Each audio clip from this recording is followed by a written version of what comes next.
The diner buzzed with a kind of tired energy, a familiar symphony of the evening rush. There was the constant clatter of knives and forks against ceramic plates, the low, comfortable hum of dozens of conversations blending into one single, living sound, and the occasional sharp ding of the old-fashioned cash register by the door. It was the sound of life happening all at once. But in the booth, tucked into the far corner, there was a pocket of silence, a small, quiet island in the middle of all that noise. A man and a woman sat opposite each other, the red vinyl of the seat groaning softly whenever one of them shifted their weight. The space between them, just a couple of feet of scarred table, felt wider and emptier than any ocean. The man, with lines etched around his eyes that seemed to have deepened over the past year, stared out the window. Streaks of rain from the earlier shower blurred the lights of the passing cars, smearing them into long red and white ribbons of color. He wasn't really seeing the traffic, though. He was just looking. His gaze was fixed on something a million miles away, on a memory that the rain-streaked glass couldn't quite obscure. His fingers, restless and without purpose, traced the faint, ring-shaped watermark left by a cold glass on the table's surface. Around and around he went, following the same path, a small, repetitive motion that was the only thing he seemed to have the energy for. He felt heavy, as if his bones were filled with lead instead of marrow. Time, for everyone else in the diner, was moving forward. People were eating, laughing, paying their bills, and heading home to their lives. For him, time felt like it had stalled, stuck in a thick, suffocating mud across from him. The woman looked down at the plastic-coated menu, but she wasn't reading it. Her eyes were unfocused, the words burger and fries and daily special just meaningless shapes on the page. She saw the greasy fingerprint smudges on the cover, noticed a small tear in the corner near the section for desserts. Her fingers picked at that tiny tear, worrying it, making it a fraction of a millimeter bigger. She remembered a time, not so long ago, when choosing what to eat was a fun activity, a small adventure. They would debate the merits of a milkshake versus a sundae, or joke about ordering one of everything. Now the sheer effort of making a choice felt overwhelming. It was just another decision in a world that had become far too complicated, a world where the simplest things had lost their color. A familiar ache settled behind her eyes, an old, heavy blanket she couldn't shrug off. She was so tired. It wasn't a physical tiredness that sleep could fix. It was a deep-down exhaustion of the soul. They hadn't spoken for nearly 10 minutes. It wasn't an angry silence. It was worse. It was a silence filled with everything they couldn't bring themselves to say. It was a silence heavy with ghosts. On the table between them sat the salt and pepper shakers, a bottle of ketchup, and a metal dispenser full of sugar packets. They were like tiny, silent sentinels guarding the vast, empty space between their hands. Neither of them reached for anything. Their hands remained in their own personal space, his on the table tracing the ring, hers in her lap picking at an imaginary loose thread on her dress. They were together, but they had never felt more alone. The occasion was their wedding anniversary, a fact that hung in the air between them, unmentioned and painfully obvious. It felt like a cruel joke, a date on the calendar that used to bring joy and now only served to highlight what they had lost. A young woman approached their table. The soft squeak of her worn-out sneakers on the linoleum floor the first sign of her arrival. She was their waitress. She couldn't have been much older than 20, with her dark hair pulled back into a strict ponytail that seemed to pull the corners of her eyes down, making her look permanently tired. She carried a small notepad and a pen, her movements efficient and practiced. She stopped at the edge of their booth and offered a smile that was clearly a part of the job, a quick upturning of her lips that didn't even begin to reach her eyes. Her eyes were the giveaway. They were distant, a little glazed over, as if she were mentally running through a checklist of 100 other things she had to do. She placed 2 laminated menus on the table with a soft thud, the sound startling them both slightly.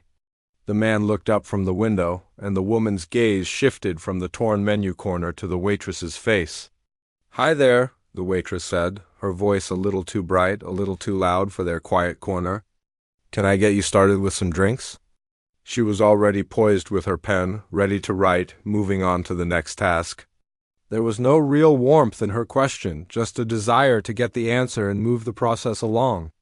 She was just going through the motions, a cog in the diner's busy machine. The man cleared his throat, the sound scratchy and unused. "Just water for me, please." The woman simply nodded and said, "Coffee, please." The waitress scribbled it down on her pad with a quick scratch of her pen.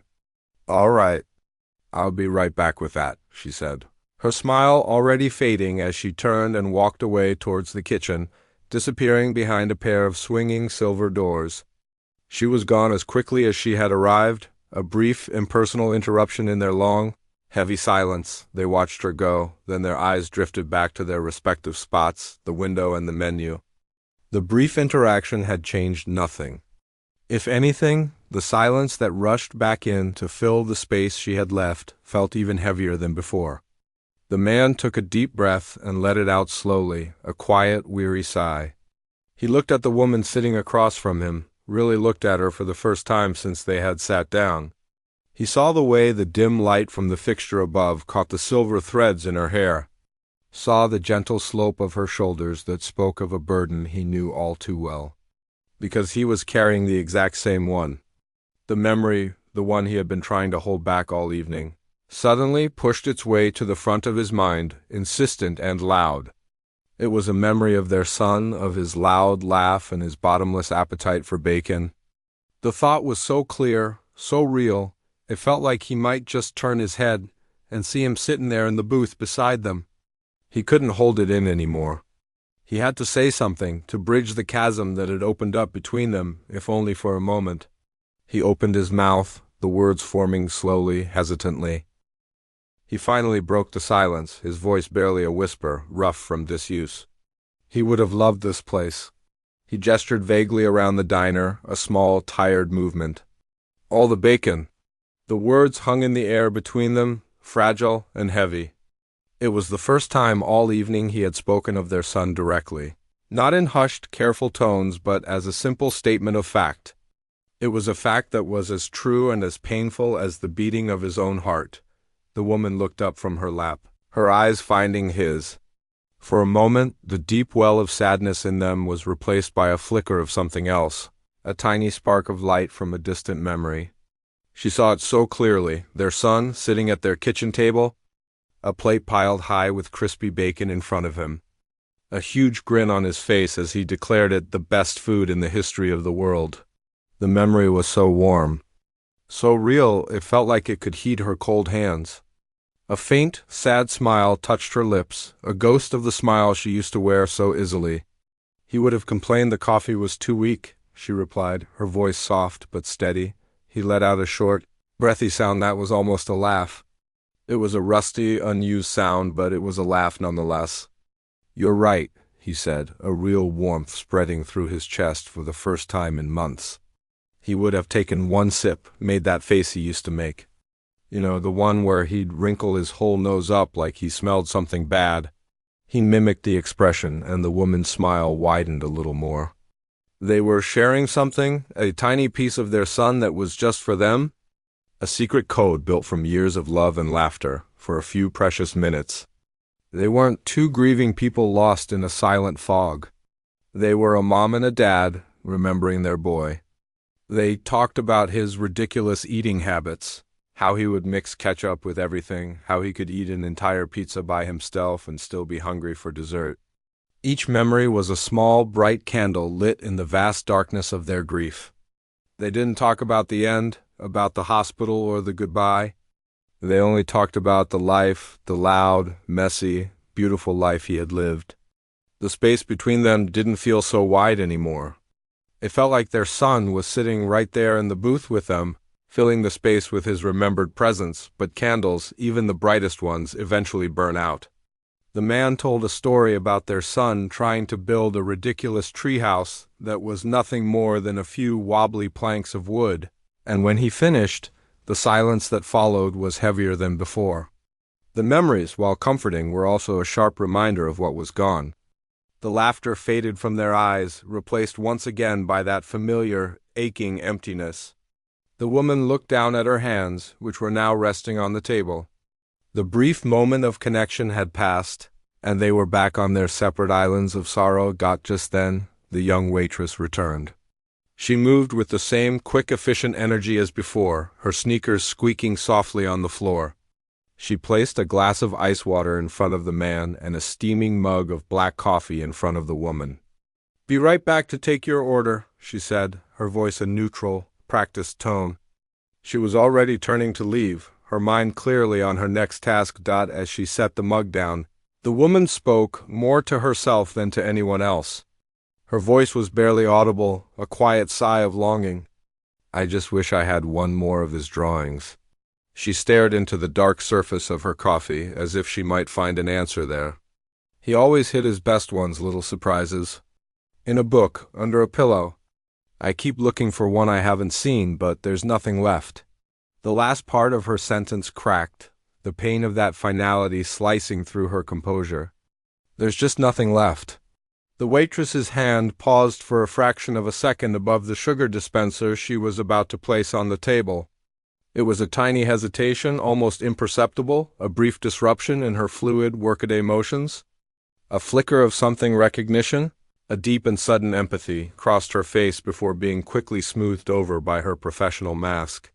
The man and the woman were lost in their own world, their eyes cast down, and they didn't notice it. To them, she was just the waitress, a background character in the drama of their grief. "Are you ready to order?" the waitress asked, her voice carefully neutral, betraying none of the emotion that had just flashed across her features. The man cleared his throat again. The moment of intimacy shattered. He picked up his menu, his hands feeling clumsy and large. Yes. I'll just have the club sandwich," he said, his voice once again flat and empty. The woman closed her menu with a soft snap. "I'm not very hungry. Just the soup, please. The tomato soup." The waitress scribbled down their order on her notepad, her pen scratching against the paper. "No problem," she said, her smile already forming as she turned and walked away, disappearing once again into the bustling kitchen. She was gone, a fleeting presence in their lives, a momentary interruption. The couple sat in silence again.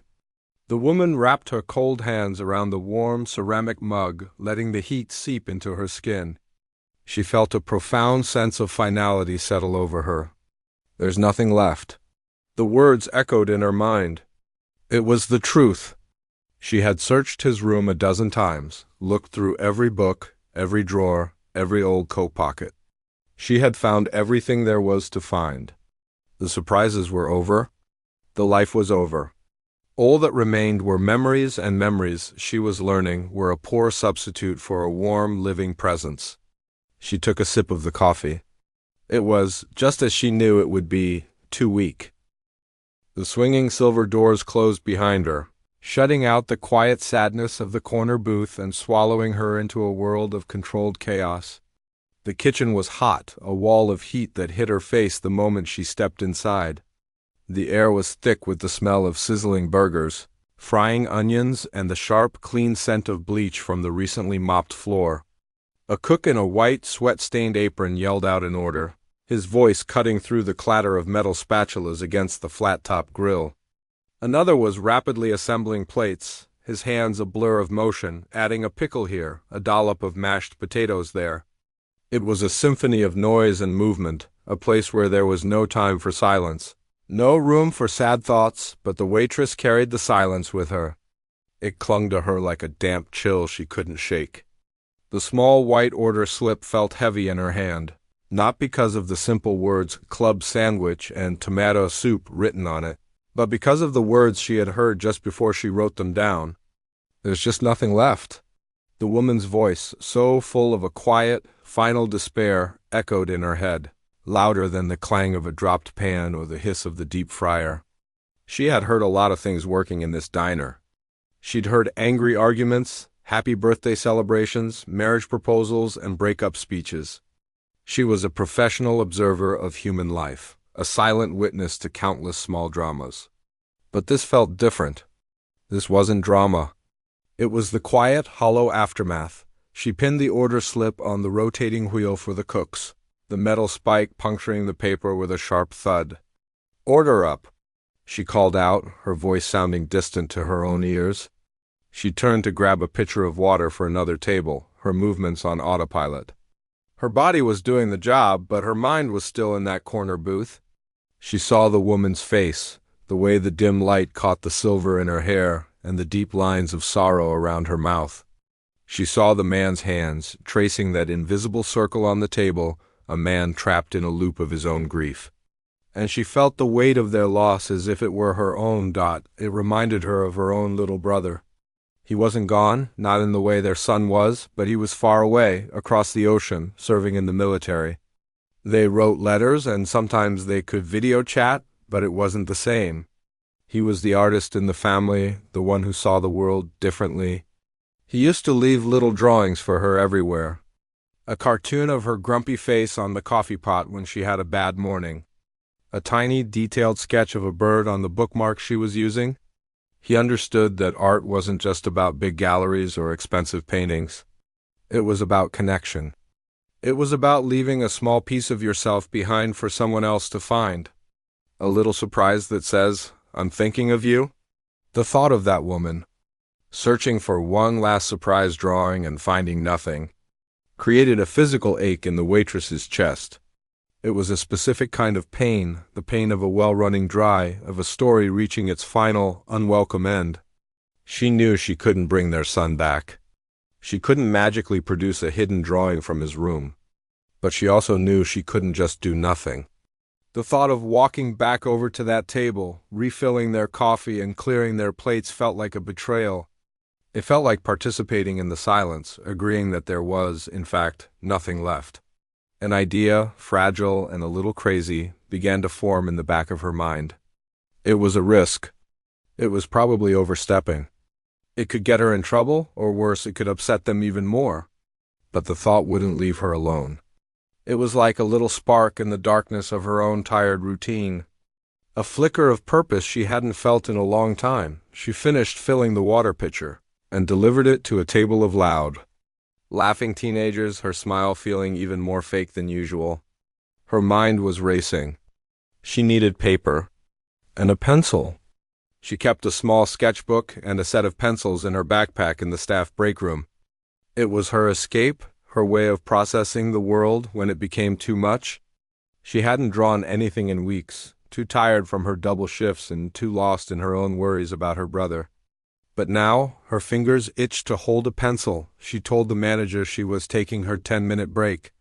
He grunted his assent, not even looking up from the stack of invoices he was counting at the small desk in the corner. She walked quickly to the break room, a small, windowless space smelling of stale coffee and microwaved food. Her backpack was tucked away in a locker.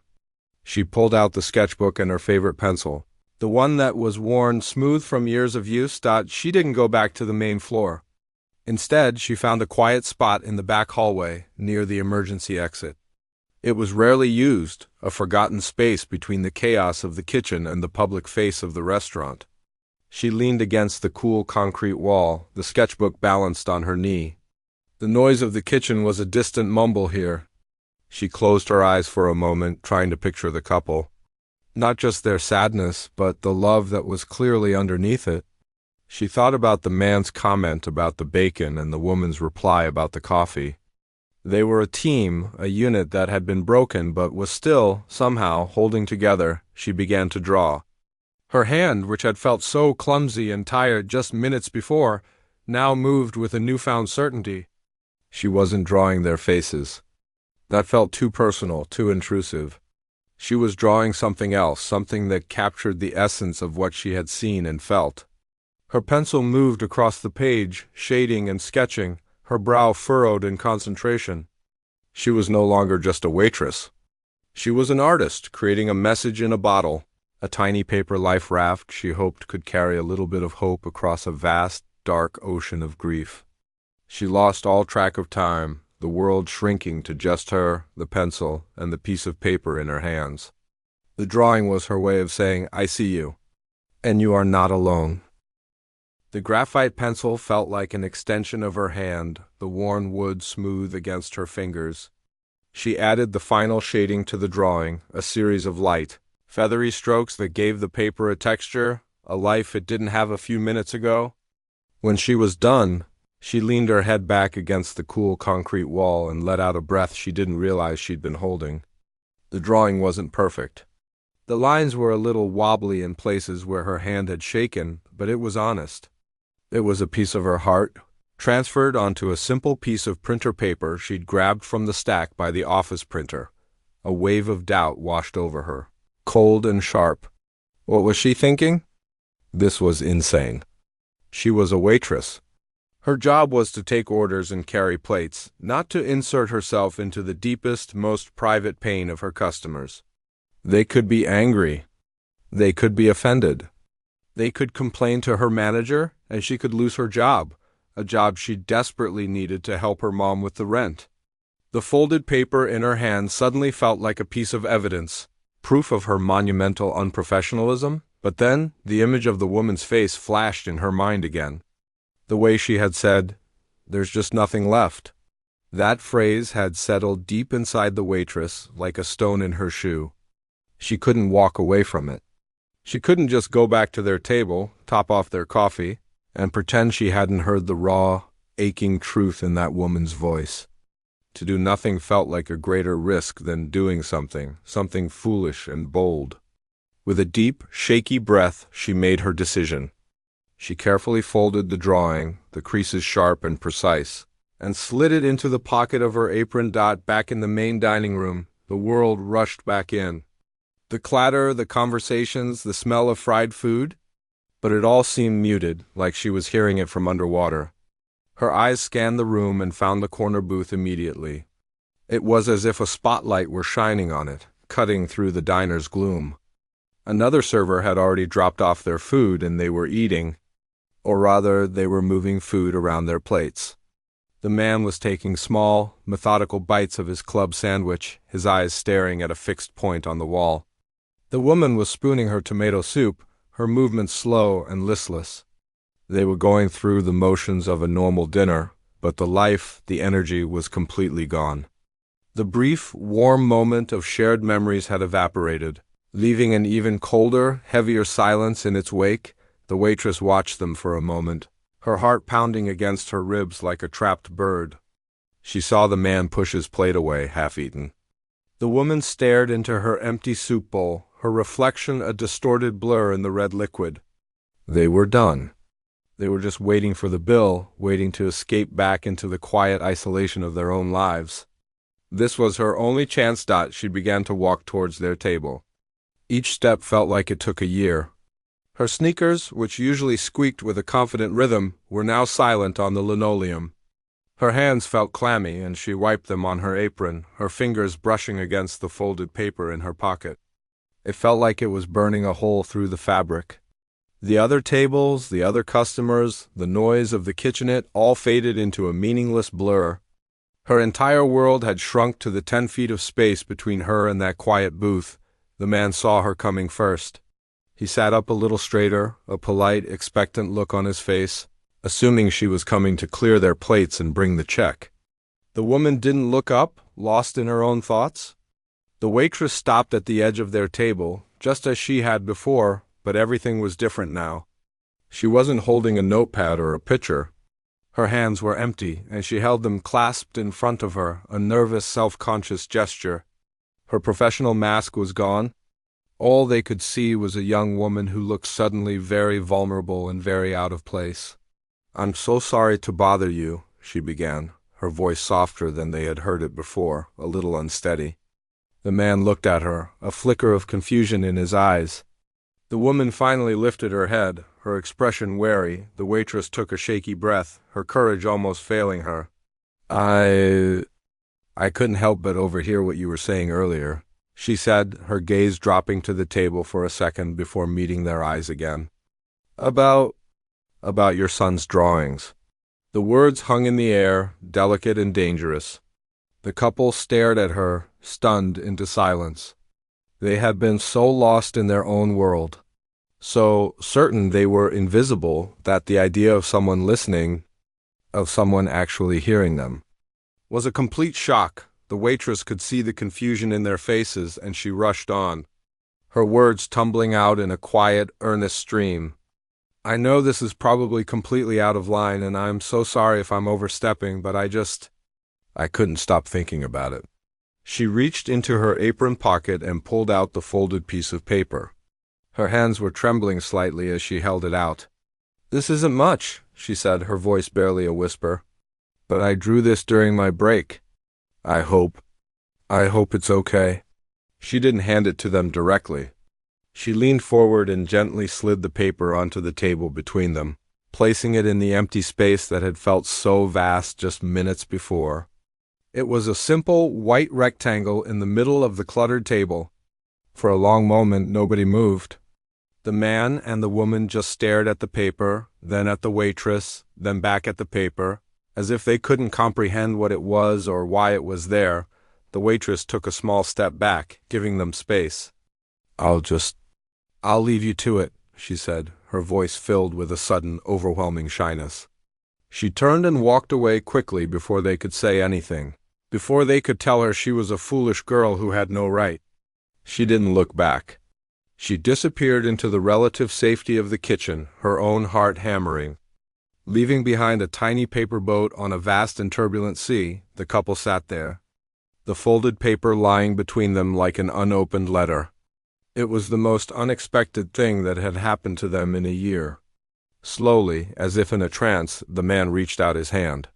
His fingers, which had been tracing invisible circles just an hour ago, now trembled slightly as they touched the edge of the paper. He picked it up. The woman watched him, her breath held tight in her chest. He carefully unfolded the creases, his movements slow and deliberate. The paper made a soft, rustling sound as it opened, the only sound in their silent world. And then they saw it. The paper made a soft, rustling sound as he unfolded it, a noise that seemed to echo in the profound silence of their corner. The man's hands, which had felt so clumsy and large all evening, now handled the paper with a delicate reverence as if it were an ancient, fragile artifact. The woman leaned forward, her body tense, her breath caught somewhere between her lungs and her throat. The world outside their booth, the diner, the city, the entire universe, had shrunk to this single white rectangle of paper. At first, it was just a collection of pencil lines. Shading here, a crosshatch there. It wasn't a photograph or a portrait. It was something else, something more. Then his eyes focused and the image began to resolve itself. He saw two hands. One was larger, the knuckles a bit swollen. The skin mapped with fine lines and the beginnings of age spots his own hand, he realized with a jolt. The other hand was smaller, more slender. The fingers elegant even in their simple pose, his wife's. They were not clasped in a desperate grip, but held together in a way that was both strong and gentle, a comfortable, familiar connection that had weathered many storms, but it was what was around their wrists that made his breath catch. A delicate, unbroken chain was drawn, wrapping around both of them, linking them together forever. And from the center of that chain, hanging down like a pendant, was a single, brilliantly drawn star. It wasn't a cartoonish five-pointed star. It was a realistic, shimmering point of light, with rays bursting out from it, so detailed it almost seemed to glow on the paper. It was their son. It was his light, his spirit, still connected to them, still a part of their unbreakable bond. The woman saw it at the same moment he did. A small, choked gasp escaped her lips. Her hand flew to her mouth, not to stifle a sob, but simply to cover the shock that rippled through her. She stared at the drawing, her eyes wide, drinking in every detail. The waitress hadn't drawn their son's face. She had drawn something far more profound. She had drawn their love for him and his enduring presence in their lives. She had drawn the invisible thing that held them together. A single tear escaped the woman's eye, tracing a warm path down her cold cheek. It was followed by another and another. But these were not the same tears she had been crying for a year. Those tears were tears of loss, of emptiness, of a pain so vast it felt like it would swallow her whole. These tears were different. They were tears of being seen. They were tears of gratitude, of a profound and shocking empathy from a complete stranger. It was the surprise drawing she had wished for, a gift from the universe, delivered by the hands of a tired young waitress in a busy diner. It was a message that said, "You are not alone in your grief. I see you, and your love is still here." The man looked up from the drawing, his own vision blurred with tears. He looked at his wife, really looked at her, and saw the change on her face. The tightness around her mouth had softened. The deep well of sorrow in her eyes was now filled with a flicker of light, a tiny, fragile spark of hope. He reached across the table, his hand finding hers, not to trace a watermark, but to hold it, to feel her warmth, to connect with her in a way they hadn't been able to for so long. Their fingers intertwined, fitting together as they always had. The space between them was no longer a chasm. It was a bridge rebuilt by a simple pencil sketch. How? He started to ask, his voice thick with emotion. But the question was impossible to finish. How did she know? How did she understand? It was a mystery, a small miracle. "She listens," the woman whispered, answering the unspoken question. She looked past her husband, her eyes searching the bustling diner for the young waitress. She saw her by the coffee station, refilling carafes, her movements once again efficient and practiced. But now, the couple saw her differently. She wasn't just a background character in their story. She was an angel in a greasy apron, a quiet hero who had taken a 10-minute break and changed everything. They sat like that for a long time. Hands joined, the drawing lying between them, a silent testament to the power of human connection. They didn't need to speak. The drawing said it all. It acknowledged their pain, but it also celebrated their love. It told them that their son's light was not extinguished, but had simply changed form, becoming a star to guide them. Eventually, the waitress, gathering her courage, walked back over to their table. She kept her eyes down, her face flushed. "Are you all set with the check?" she asked, her voice barely audible. Bracing herself for their reaction, the man gently picked up the drawing, holding it as if it were made of glass. He looked at the young woman, his eyes filled with an emotion so deep it was almost overwhelming. "Thank you," he said, and the two words carried the weight of 1,000 prayers. He didn't just say it with his mouth. He said it with his entire being. The waitress looked up, meeting his gaze. She saw the tears in his eyes and the soft smile on his wife's face. A wave of relief washed over her, so powerful it almost brought her to her knees. She simply nodded, a small, genuine smile finally reaching her own eyes. "You're welcome," she whispered. They paid the bill, leaving a tip that was far more than they could afford, but it felt woefully inadequate. As they stood up to leave, the woman carefully folded the drawing and placed it in her purse like a treasure. As they walked past the waitress, who was wiping down a nearby table, the woman gently touched her arm. The waitress looked up, and the woman gave her a look of pure, unadulterated gratitude. No words were needed. Walking out of the diner, the night air felt different. The rain had stopped, and the clouds had parted, revealing a few pinpricks of starlight in the dark sky. The man put his arm around his wife's shoulders, and she leaned into him, her head resting on his shoulder.